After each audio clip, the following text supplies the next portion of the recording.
Hey everyone, in this video I'll review the Golden Torizo Code, or GT code, which is a leftover debugging feature from Super Metroid's development that wasn't discovered until over a decade and a half after the game's release. Although many of you likely know about the Golden Torizo Code already, I decided that I should make a video that covers it for any viewers that haven't heard of it, especially given my username. I'll also review a fun and somewhat challenging application of the GT code for any of you that haven't tried it. Compared to what I typically cover in this channel, the GT code is quite simple to execute. Head towards the Golden Torizo's room in Lower Norfair. To execute the GT code, you can enter the room from either door, but Golden Torizo must still be alive for the code to work. Open the door of your choice and run into it. When you hit the door transition, press and hold all four face buttons, A, B, X, and Y. Continue holding them throughout the transition. Once the screen locks into place after the transition, as seen here, let go of the buttons. This is important to avoid crashing the game, as I'll explain in a minute.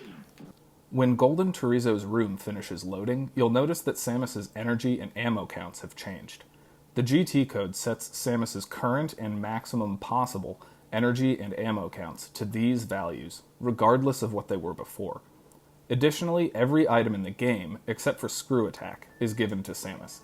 If you already have Screw Attack prior to executing the code, it will be taken away from you, so be sure not to collect Screw Attack until afterwards. There are a few important things to note here. Most importantly, the GT code grants Samus all 5 beams and equips them simultaneously, forming what is often called the murder beam.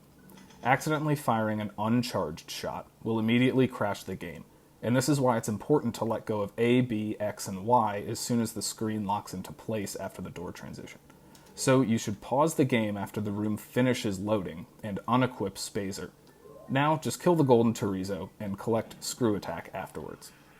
Another odd thing about the GT code is that it gives you exactly 700 energy. Normally, if you have 6 energy tanks, your energy capacity is 699, because you start the game with 99 energy and each tank adds 100.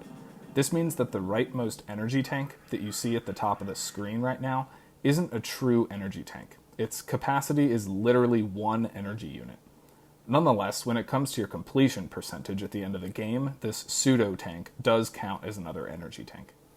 You'll also notice that it looks as though Samus was not granted either the grappling beam or the X-ray scope. However, she was. You can use them just fine, but they won't appear at the top of the screen unless you save and reload the file. Also be aware that if you execute the GT code when you have more energy and or ammo than the code grants you, you'll lose that extra energy or ammo. In this case, it looks as though I still have all 14 energy tanks. However, the top row of E-tanks is now non-functional, as you can see here. If you save and reset, that top row of tanks will disappear. One fun application of the GT code is to achieve over 100% item collection without using Spacetime Beam. Using the GT code alone, the maximum possible item collection rate you can achieve is 135%. In fact, there's a Super Metroid speedrunning category devoted to this, called Max Percent GT code. To understand why 135% is the max, it's helpful to think of the game's items as either one-time items or recurring items, which are terms I just made up. Recurring items are ones that you can collect multiple of during the game, and this includes E-tanks, R-tanks, and packs of ammo. Each tank or pack adds 1% to your completion rate. Every other item is a one-time item, such as X-ray scope, gravity suit, etc., and each of these also add 1% to your completion rate. The difference is that if Samus acquires a one-time item more than once, it will still only count as 1%. So, to get the most out of the GT code in terms of completion percentage, you need to execute the code when you have as few recurring items as possible.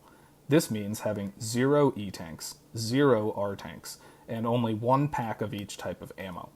You can have as many one-time items as you want, except for Screw Attack. Then there will be this many tanks and ammo packs left for you to collect after the GT code. Plus, you'll get 1% from Screw Attack. The GT code itself puts you at 53%, so if you do the math, you can finish with up to 135% item collection. Now I'm going to go over just one of the many possible routes you can take to pull this off, and it's one of the easier ones. But if you want to try to figure out a method for yourself, because it is a really fun challenge, then stop watching at this point and you can come back if you need some pointers. To begin, as usual, pick up the morphing ball in the first missile pack. Defeat Bomb Torizo, and when you're heading through the Terminator room, make sure that you avoid collecting the energy tank at the bottom. Then collect early super missiles using the mock ball.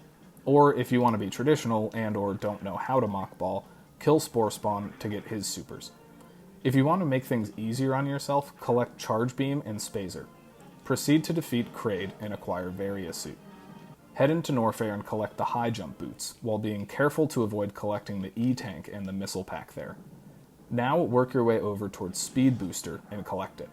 Afterwards, I personally like to grab the Wave Beam as well, but be careful to avoid the missile pack on the way. On your way out of Norfair, you can also grab the Ice Beam, if you want to make the Red Tower climb a bit easier.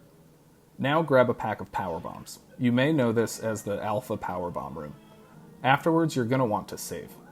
In the Moat Room, things get interesting, because you have to cross it without collecting the missile pack. You can choose to acquire Grapple Beam to do this, or you can perform a Shine Spark over it, as seen here. Technically, it's possible to use bomb jumping to do this, but it's incredibly difficult. Crossing the next room, known as West Ocean, is also made easier with Grapple, but you don't need it. Now you have to defeat Phantoon, which can be difficult without any energy or reserve tanks. If you need some help with this, check out my video description. After Phantoon is dead, head towards Gravity Suit. Unless you chose to collect the Grappling Beam, make sure that your energy is full before you enter the room known as the Bowling Alley, which contains the Chozo statue that carries Samus through the spikes to Gravity Suit. This is because without Grapple, you'll need to survive jumping through the spikes to get to the statue. You'll want to get a running start for this. Once you collect Gravity Suit, it's time to head to Lower Norfair.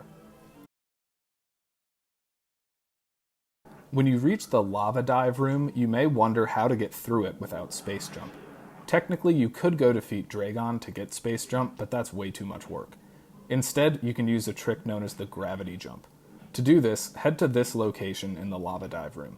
Press the Start button to pause the game, then immediately run to the left and press and hold the Jump button just before the screen completely fades out, as seen here. Now, unequip Gravity Suit and unpause the game, while continuing to hold Jump. And just like that, you can enter Lower Norfair. At the bottom of the elevator, head to the right. You may be tempted to head left, as you normally would, but you'll realize that without Space Jump, it's very difficult to cross the acid in the next room. And even if you succeed in that, the Chozo statue won't do anything unless Samus has acquired Space Jump. So you have to go to the right instead and perform the green gate glitch to reach Golden Torizo's room. If you need help with the green gate glitch, check out my video description. Finally, it's time to execute the GT code. If you made it this far, congrats. Now just defeat Golden Torizo and go collect all the E-Tanks, R-Tanks, and ammo packs that remain. And don't forget Screw Attack. Other than that, there's no need to collect any of the remaining one-time items. If you did everything correctly, your final E-Tank, R-Tank, and ammo counts should be as follows. And, of course, you should see a 135% item collection rate at the end of the game.